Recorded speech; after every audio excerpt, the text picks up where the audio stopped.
Most languages hand you return, break, continue, exceptions, generators, each a separate feature bolted on. Scheme gives you a single primitive that can build every one of them. Call with current continuation. Everyone just says, call CC.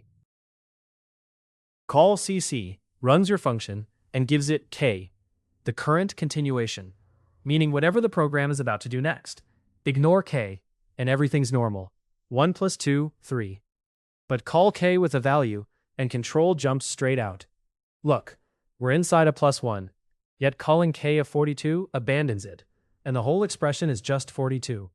K is an escape hatch you hold in your hand. Name that escape hatch return, and you've built early return. Walk the list. The instant we see something bigger than 3, return bails out carrying it. 4, and nothing after runs. No match, and we fall through to none. That's break and return at once, without either keyword existing. Same move, deeper in. Multiply a list with fold, but the moment we hit a 0, break collapses the whole thing to 0. No point multiplying the rest. Escape lets you leave a computation instantly, however deep you are inside it. Now here's where Scheme goes further than almost anywhere else.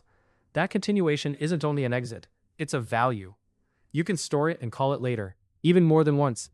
And calling it doesn't just jump out, it jumps back in, which means we can pause a loop and come back to it.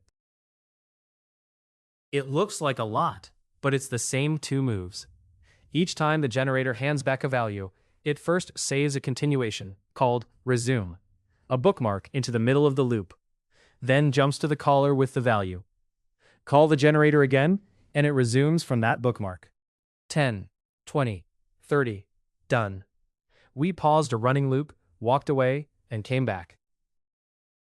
This one primitive is how Scheme builds exceptions, generators, cooperative threads, even backtracking search.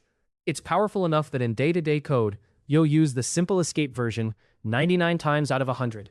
And that's exactly right. But knowing the full thing is sitting there is a bit of magic most languages just don't offer. So, call CC captures the rest of your program as a value you can call. Use it as an escape hatch for returns and breaks, and when you're feeling bold, to pause and resume computation itself. Next time, the flip side, what to do when things go wrong, and how to always clean up afterward. Thanks for watching. Subscribe for more Kaappi.